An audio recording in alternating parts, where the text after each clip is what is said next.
Hi guys, welcome to Webisode 6. This week we have lots to inform you about, starting with tobacco information, healthy lifestyle choices, and the TRX workout with Ben.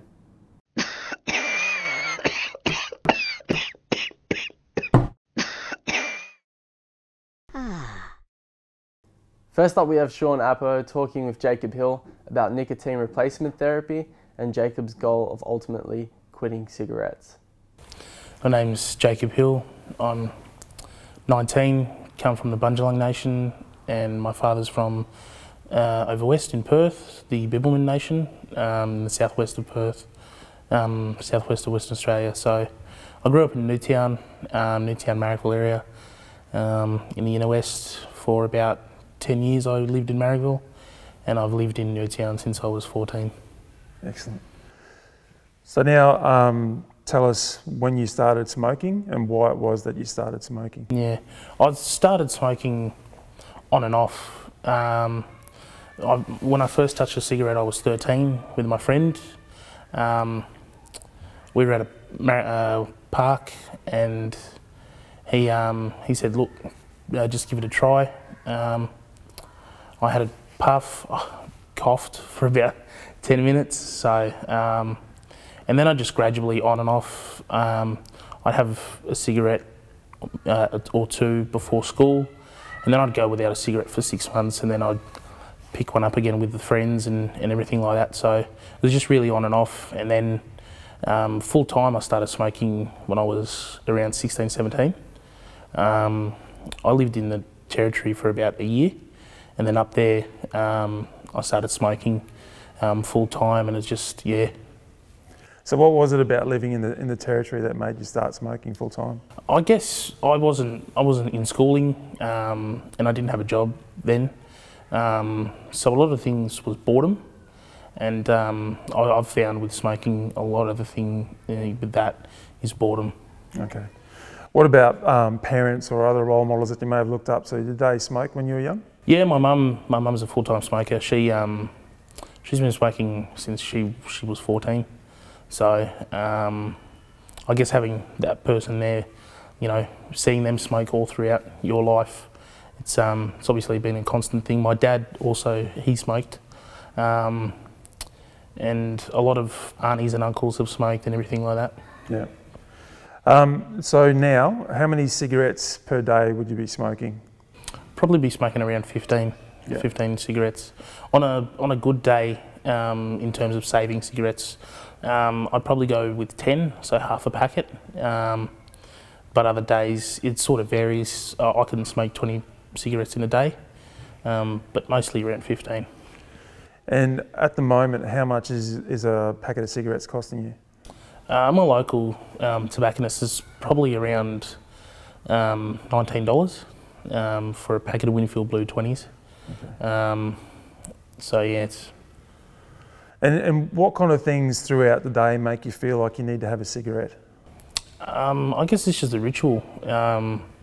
After a coffee or during a coffee, when you're stressed out, after lunch, after dinner, and again, you know, when you're bored at home, you know, when you're not doing anything proactive, you know, you just pick a cigarette up.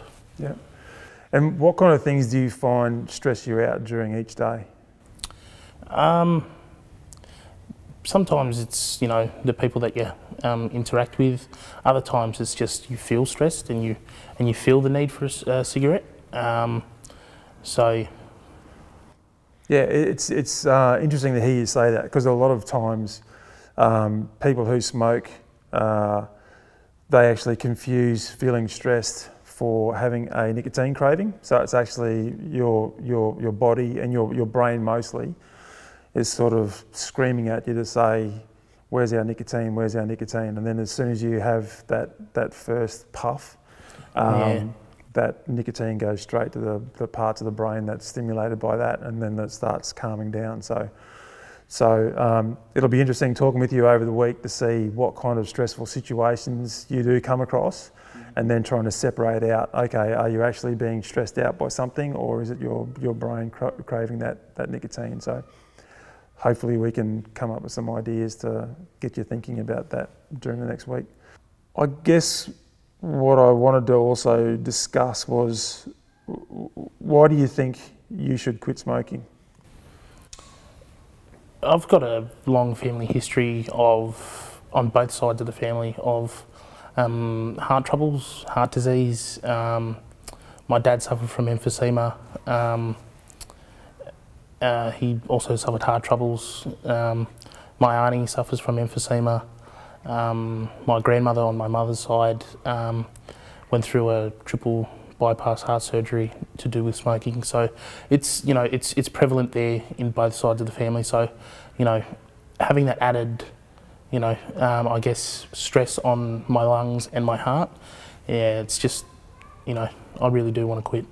So do you feel like you have a pretty good understanding of the link between long-term smoking and ending up with those kinds of chronic diseases? Yeah. Okay. And that's the path you definitely don't want to go down? No. Okay, cool. So what we'll do now is we'll go through the app that we've got. And as I said before, it's just some simple questions about your tobacco use. That question and that question, this question now, is the one that works out what kind of nicotine dependency your body has. Yeah. Results of this should come back to you. So you should get a PDF that says, I just did the tattoo app and this is what I said, and then so that you can go back at a later date and see whether the information in here is now relevant for you or whether you've made changes. So it's just basically for your own records. So those last couple of questions, they're just if you want to put it up on Facebook that you've done the app, and so that you're almost like outing yourself and saying that this is where I'm at with my smoking, I want to quit. And so other people know. Okay. And then the other one about Quitline is if you want Quitline to call you back. So a lot of people, they do want to get help, but they want it to be sort of secret help. And that's what, and Quitline will do that for them. You just, so with your details that are in there, if you wanted to be contacted by Quitline, you press that button, your details will go off to Quitline, and then they'll call you back, and then you can have that confidential discussion with them about support for actually quitting. Cool. Awesome. It's great to see Jacob engaging with nicotine replacement therapy. Good luck, and we'll be catching up with him in our next webisode to check his progress. So my dad grounded me. I haven't even been smoking that long. I know smoking is bad, but it can't be that bad because he smokes too.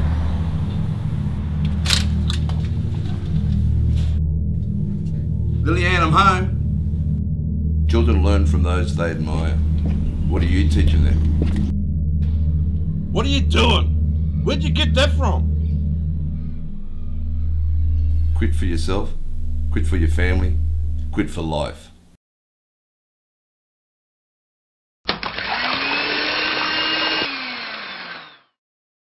Porridge is my favourite breakfast. Up next, we have 5 delicious porridge dishes that are healthy and will keep you buzzing until lunch.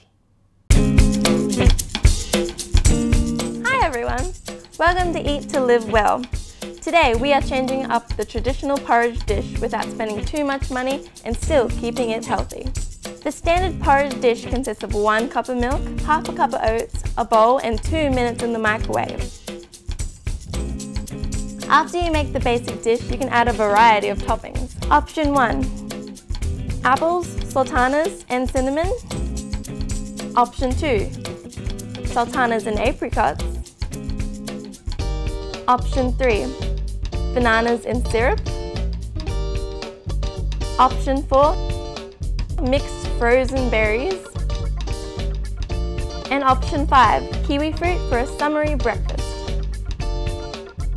There we have it, 5 different options for 5 days of the week.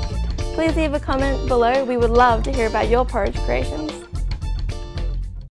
Up next, Ben chats with Henry Button about his healthy lifestyle motives and what keeps him going with his healthy eating and his physical exercise. So what we've got here with the Life app is a visual representation of what your health looks like at this moment in time, so an instant sort of feedback, and we encourage people to do it over and over again so that you can get a sort of time snap of where you're at.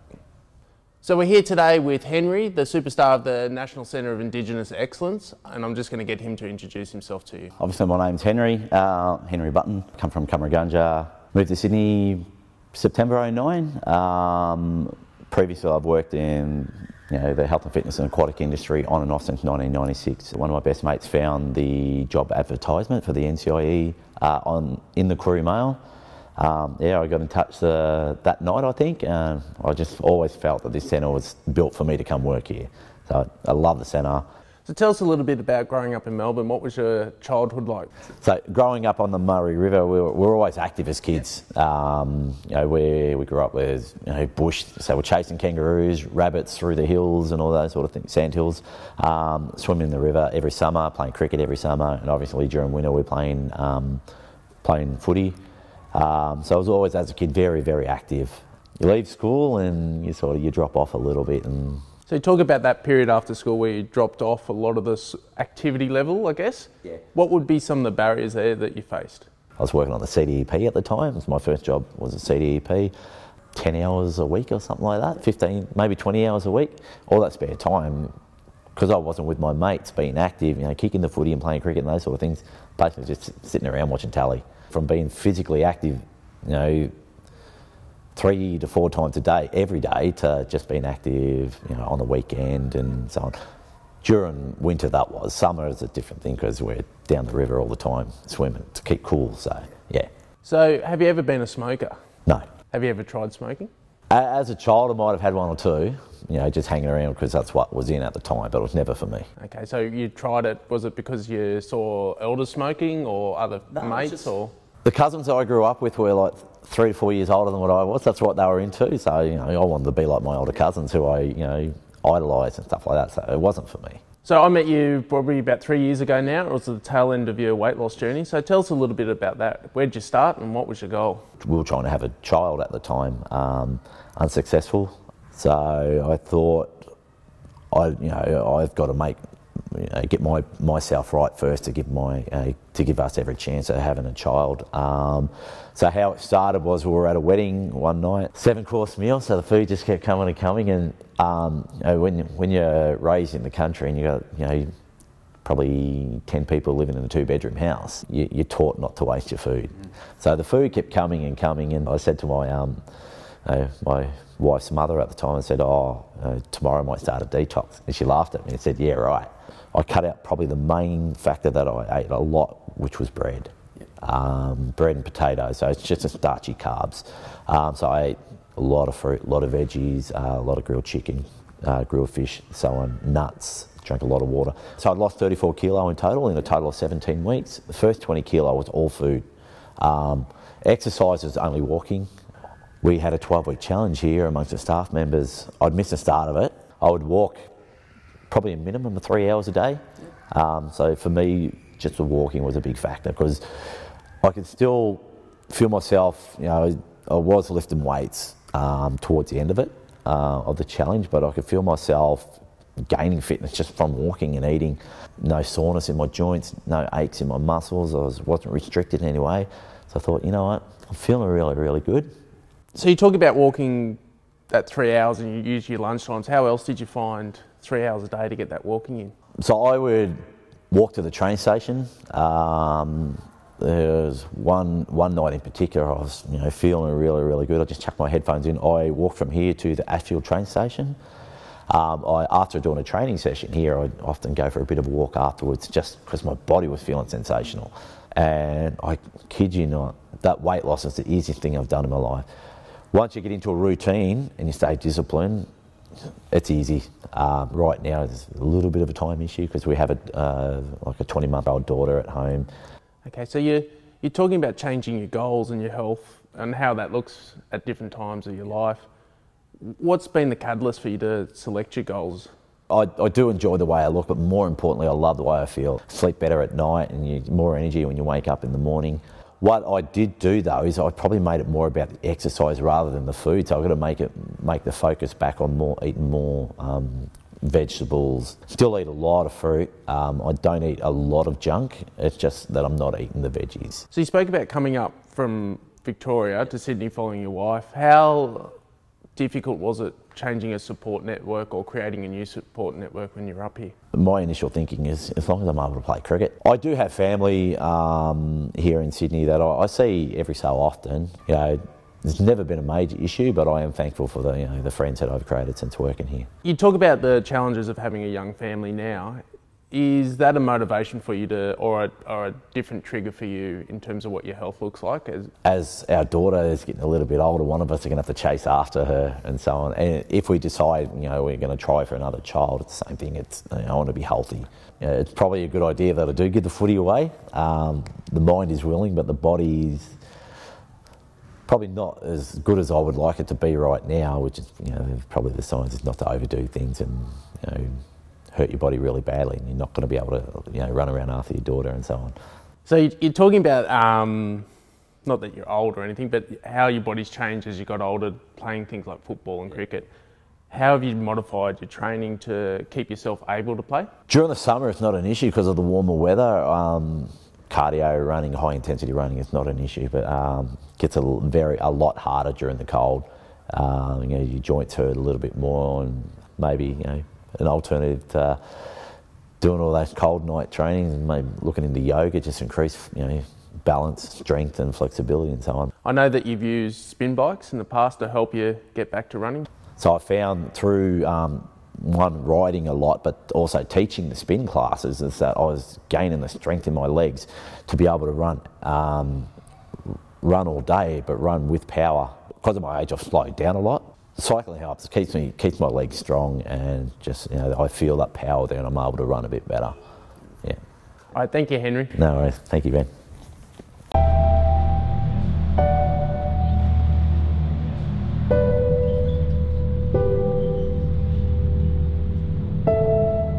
Okay, and is there anything else? Yeah, I'll get a packet of my regular smokes too, please. That's $23.20.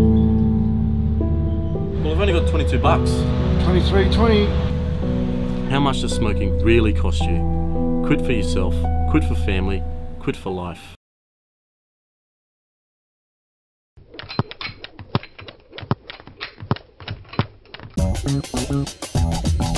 We're looking at the TRX cables this week. The beautiful thing about these, they can be set up anywhere, outdoors, indoors, basically anywhere you've got a pole or a tree branch or a seat.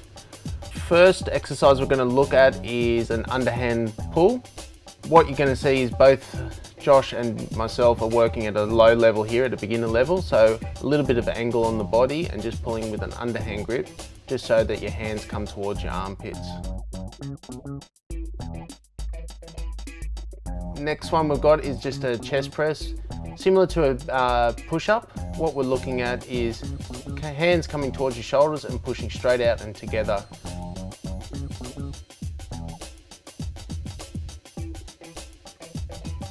Next exercise is a single leg lunge. This one requires a little bit of balance and to really engage your core. Trick to this is once your foot is in that sling, is keep your weight on your front foot in the heel and move very slowly. You don't need a huge range of motion, but just load up the glute and then come to a nice stand. Try not to rush. Next exercise we've got is called a Y pull. So as you can see, it's M position, we're coming up like a capital Y. Trick to this one once again is nice, slow, constant movement. Try to do it with your feet underneath you. The further your feet go up, the harder it becomes. This is a beginner exercise, but it is quite tough all the same.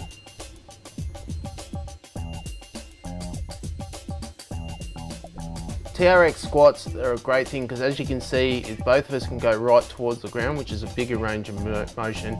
Our hands are just there to keep our balance as we go back. But once again, if you're starting this exercise, try not to go too deep, just go where you can comfortably bend at the knee. Single leg squats, same principle as a squat, but a lot harder. Your hands, once again, are going to have to grip a little bit tighter to keep yourself from falling backwards. Once again, don't go too deep, just go to where you're comfortable with the knee.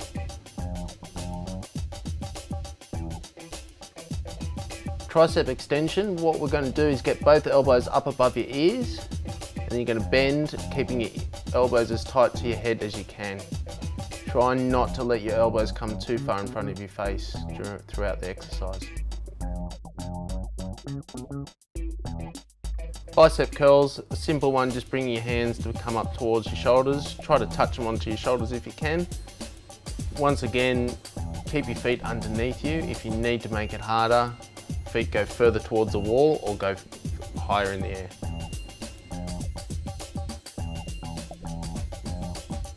Okay, so knee tucks does require a fair bit of core strength. What you're going to try to do from a push-up position is bring both feet underneath you, keeping your legs as straight as possible. So the pull-up is in your abs and your core, not in your legs. Once again, it's a good shoulder and lower back stability exercise.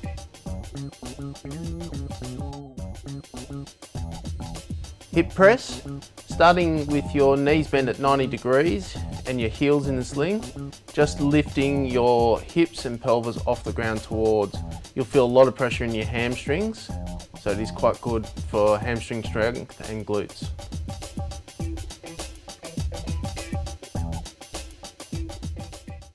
Thanks for watching another episode, guys. If you have any thoughts or need any more information, please leave a comment below. Check out our playlist and don't forget to subscribe.